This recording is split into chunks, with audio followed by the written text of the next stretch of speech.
Lucky me. Detroit got about 3 to 5 inches of snow a few days in a row, and I had to drive to the Chicago Auto Show in it. More good news, a winter storm was supposed to hit Chicago while I was there. Windy city indeed. Why lucky? Because it all gave me a great chance to try our latest long-term resident, a Land Rover Discovery Td6. I mean, come on, we've driven these things through jungles and up and down sand dunes and over cliffs. A little snow shouldn't be an issue, right? Nope. To refresh your memory, launched early last year to replace the antiquated LR4, the Discovery Vision concept originally previewed this new SUV at the 2014 New York Auto Show, and JLR dropped the production version at the 2016 Paris show. The Discovery rides on an 1.5 inch longer wheelbase than the LR4 and is a huge departure in terms of styling, sleeker and sportier, cleaner, and less upright. Drag coefficient is 0.32, a 17% improvement, with big wheels pushed out to the corners. The clamshell hood is there, of course. The Discovery shares its aluminum premium lightweight architecture, PLA, with the Range Rover and Range Rover Sport. So, the LR4's heavy ladder frame is out and unibody construction is in, making the Discovery about 1,000 pounds lighter than the almost 6,000 pound LR4.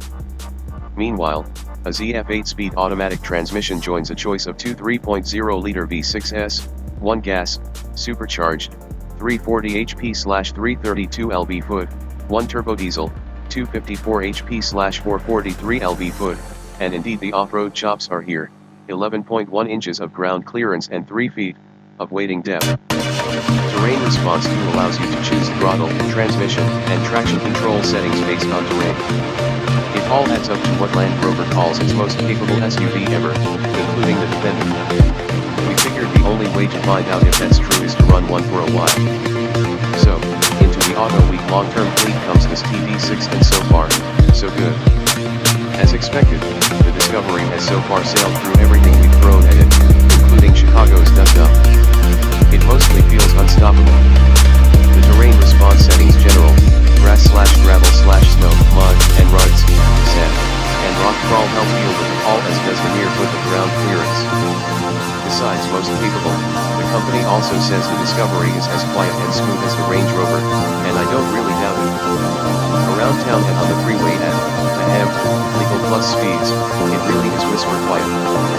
Weight savings help on road performance a ton. The steering feels spot on, and the optional air suspension, unless in our opinion, is biased toward comfort, as it should be. After 2 solid days in the saddle in the sometimes dicey conditions, I felt no road fatigue. The diesel feels smooth and refined, for a diesel, at least, and plenty powerful, trading a bit of the gas engine's outright off-the-line acceleration for plenty of pulling power at speed, more than enough to hustle along. The trip to Chicago burned just a bit more than half a tank of fuel, not bad at all. So far, our Discovery is performing flawlessly, except for this: a warning light came on, repeatedly warning me to add diesel exhaust fluid, or DEF. The warning said if I didn't top off the DEF tank, the engine wouldn't restart. I stupidly read that as telling me the stop/start function wouldn't work, something I could handle when I got back to Detroit. When I pulled into the Chicago hotel, I shut the engine off and handed the key to the valet. When he tried to start, it wouldn't restart, just as it had warned me several times. Worse, since I ran the DEF tank dry, the Discovery required a flatbed ride to the local dealer so the tank could be filled and the system reset. Had I kept DEF in the tank as easy as maintaining washer fluid levels, mind you, none of this would have happened. And know this: all cars with DEF/AdBlue injection for diesel NOx emissions control have this programmed into their software. Obviously this isn't the Discovery's fault. This one is all on me. Land Rover says, depending on use, the DEF tank fluid should last between 5,000 and 10,000 miles, and DEF is readily available at most auto parts stores.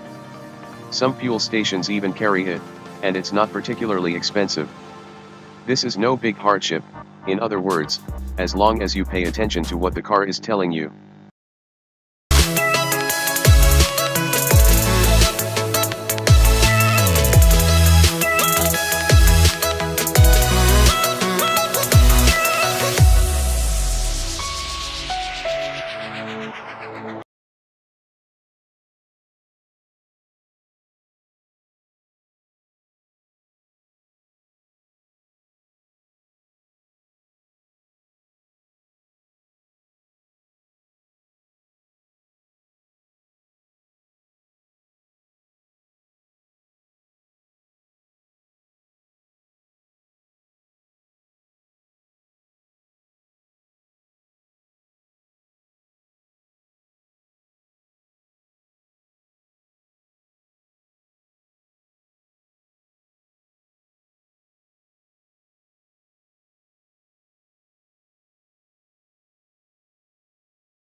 Don't forget to subscribe here.